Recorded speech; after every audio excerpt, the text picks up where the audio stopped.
Hello বন্ধুরা, আজকে আমি তোমাদের সামনে নতুন একটা ব্লগ নিয়ে হাজির হয়েছি। আজকে আমি নিয়ে এসেছি ডেজার্ট রেসিপি।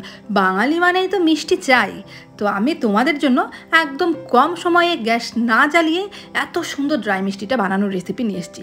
একদম 4টে মাত্র কাজু বাদাম দিয়ে কিন্তু তোমরা এই টেস্টি মিষ্টিটা বানাতে পারবে। বুঝতে পারছো তো? এর জন্য ভিডিওটা স্কিপ না করে আমার সঙ্গে থেকে দেখতে থাকো। 1 কাপ শুকনো নারকেল নিয়েছি, হাফ কাপ চিনি, 4টে মাত্র কাজু বাদাম যেটা বলেছিলাম, একটা এলাচ, আর নিয়েছি মিল্ক মেড, আর লাগছে মিল্ক পাউডার। এখন যেটা করতে হবে সেটা হচ্ছে এই যে নারকেলটা রয়েছে, এই নারকেলটাকে প্রথমে আমাকে গুঁড়ো করে নিতে হবে। তা নারকেলটাকে খুব সুন্দর করে আমি দেখো গুঁড়ো করে নিয়ে এসেছি শুকনো নারকেলটাকে। এবার একটা বাটিতে আমি নারকেলটাকে ঢেলে নিচ্ছি। তারপর এই মিক্সার জারে এবার দিয়ে দিচ্ছি হাফ কাপ চিনি। হাফ কাপ চিনি দিয়ে দিলাম, দিয়ে দিচ্ছি 4টে কাজু বাদাম, আর এলাচটাকে একটুখানি ফাটিয়ে দিলাম যাতে করে খুব সুন্দর গুঁড়ো হয়ে যায় এলাচটা। তা এইবার আমি সব কিছু গুঁড়ো করে নিয়ে আবার তোমাদের সামনে ফিরে আসছি, দেখতে থাকো। এই দেখো বন্ধুরা, গুঁড়ো হয়ে গেছে খুব সুন্দর। এবার নারকেল গুঁড়োর মধ্যে চিনি, কাজু বাদাম আর এলাচের গুঁড়োটা অ্যাড করে দিলাম।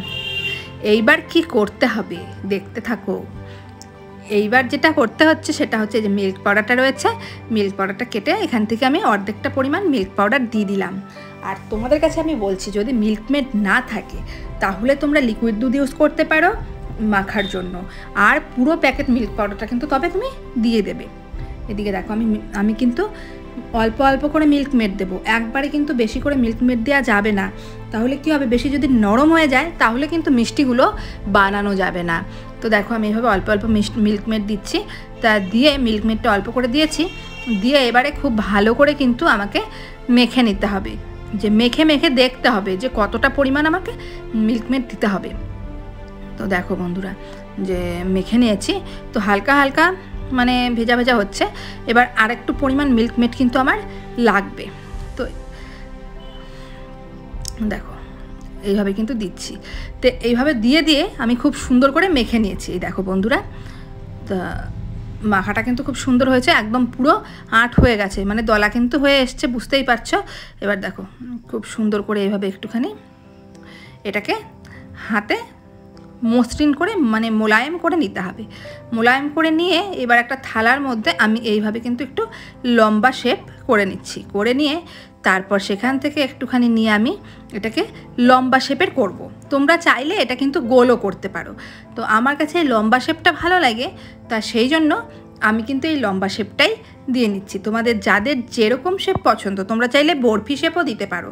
এই দেখো আরও কিন্তু দুটো আমি বানিয়ে নিলাম।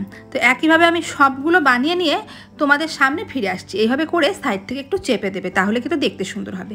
তো দেখো 1 কাপ নারকেল দিয়ে আমার কিন্তু 8টা মিষ্টি হয়ে গেছে। এইবার আর একটু কাজ বাকি আছে, সেটা হচ্ছে আর একটু শুকনো নারকেল নিয়ে তার উপরে মিষ্টিগুলোকে এইভাবে করে কিন্তু লাগিয়ে দিতে হবে। তো দেখো এইভাবে আমি সব মিষ্টিগুলো নারকেলগুলো লাগিয়ে ফিরে আসছি। দেখতে পাচ্ছ তো বন্ধুরা, সবগুলোর উপর কিন্তু নারকেলগুলো লাগানো হয়ে গেছে। দেখতে পারলে তো বন্ধুরা, একটা দোকানের একটা দামি মিষ্টি কত কম খরচে কত কম সময়ে ঘরেই বানিয়ে নেওয়া যায় গ্যাস না জ্বালিয়ে। তো আমি রিকোয়েস্ট করবো বন্ধুরা, তোমরা একদিন এই ড্রাই মিষ্টিটা খেয়ে দেখো, দুর্দান্ত টেস্ট লাগে, মুখে একদম স্বাদ লেগে থাকবে। ছোটোর থেকে বড় প্রত্যেকের ভালো লাগবে, আমি গ্যারান্টি দিয়ে বলতে পারি যে প্রত্যেকের ভালো লাগতে বাধ্য। তো কেমন লাগলো ভিডিওটা আমাকে কিন্তু অবশ্যই কমেন্টে জানিও, আরও বেশি করে শেয়ার করো, সাবস্ক্রাইব